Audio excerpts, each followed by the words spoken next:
Hi, my name is Jamar Johnson, and this presentation is on the benefits of test automation and its implementation into our current testing model.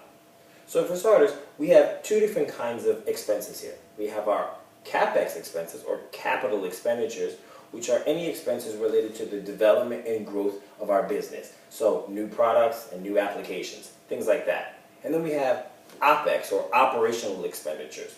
And those are the fees and expenses that we incur over the course of ordinary day-to-day business, just keeping the business afloat. So in a recent survey of the department, we've determined that about 47% of all of our activities are OpEx related. What does that mean? That means that we're spending a huge amount of time, and more importantly, a huge amount of money just keeping the business running. Well, how do we change that? How do we convert the nearly $600,000 in operational expenses to capital expenses? Well, the way that we do that is through the use of test automation. Test automation is a programmatic way of increasing productivity while simultaneously driving down costs. And the way that we do that is going to be explained further down in this presentation. So the first thing we'll talk about is test automation. What is it, and where do we use it? Where do we implement it? Then the next thing we'll do is we'll do a side-by-side comparison. We'll take our existing manual testing model and we'll compare it to our desired future state, which is an automated model. Then we'll discuss the benefits and the impacts that implementation of automation is going to have on our business. And then we'll close out and talk about next steps. So the first thing, test automation. What is it? Well, Kolawa in 2007 defined test automation as the use of special software. Now keep in mind that this software is separate from the software that we're actually testing. The use of special software to control the execution of tests and the comparisons of actual outcomes with predicted outcomes. So we have a manual resource who does testing to make sure that an application is working as designed, and then in an automated world, what we do is remove that manual resource and replace it with a computer resource. This enables that manual resource to now focus its efforts on other activities. So where can it be used? Primarily, it's going to be used on regression testing. Regression testing is the testing of any older versions or releases of a particular piece of software or application. So if I release an application that's version 2 in February, I want to make sure that I also understand that version 2 doesn't have any adverse effects on version 1.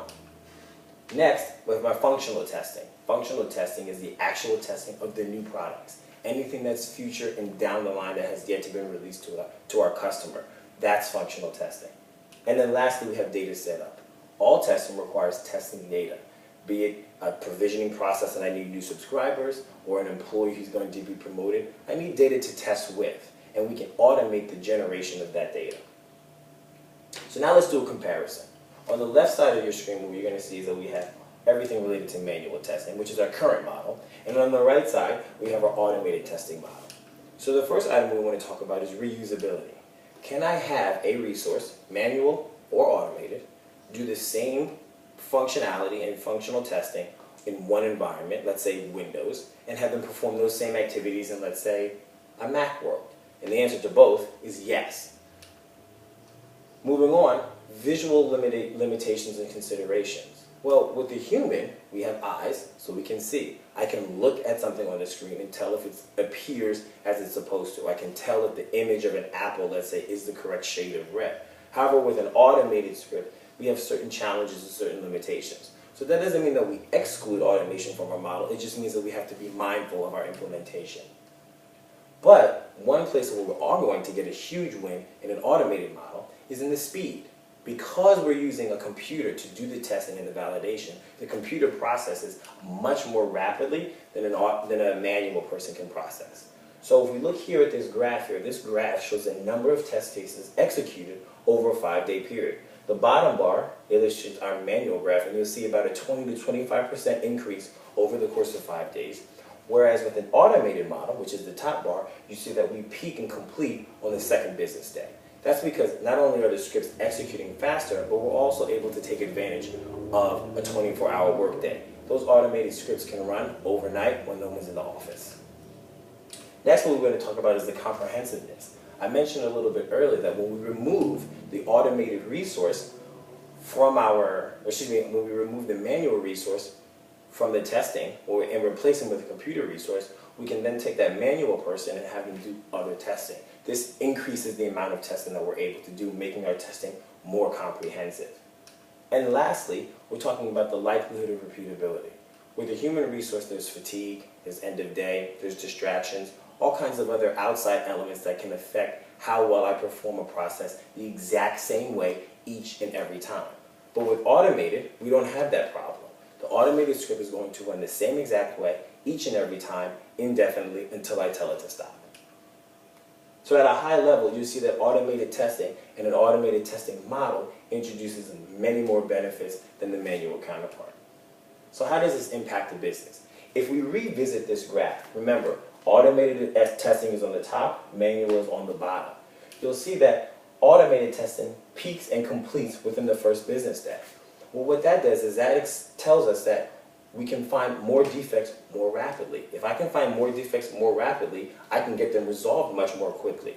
And if my defects are resolved more quickly, that means my testing windows are shortened and I have a faster time to market. And in this competitive day and age, companies who do well for themselves have a faster time to market from inception to deployment. Next, what we want to talk about is the additional method of execution. So even though we implement automated testing, that doesn't mean we completely wipe out our manual testing. What we're able to do is now bolster all testing and increase. So even if I look at this graph, let's say that we're looking at 100 tests executed manually and 100 tests executed in an automated fashion. I've now done 200 or 100% increase in testing over the same work period. So that gives me more comprehensive testing. But the business can also decide, however, to do resource reinvestment. So now instead of having my manual resources as well as my automated resources executing at the same time, I can take my manual resources out of the picture and reapply them to other projects on my roadmap. So in a standard roadmap, we may have around 12 projects over the course of a year. But if we reinvest those resources, what we're able to do is increase by up to 30%. So instead of doing just 12, we're now able to do 15 or more projects per year, which is going to be a huge win for the business. So in closing, we're talking about investing in test automation. What does that do for us? Well, it improves our testing accuracy. Our testing is going to be repeatable, consistent, and reliable. It's also going to increase our comprehensiveness. We can do more work, more robust testing, which means that our customer is going to be more satisfied when they don't find any more defects. And it also is going to drive down our operational costs. So if you remember from our first graph on the first slide, we talked about that 47% OpEx capacity. Well, what we're going to see after successful implementation of test automation is that 47% number now goes down to less than 20%, which means we're investing more money into the business, into driving revenue growth. And what does that mean?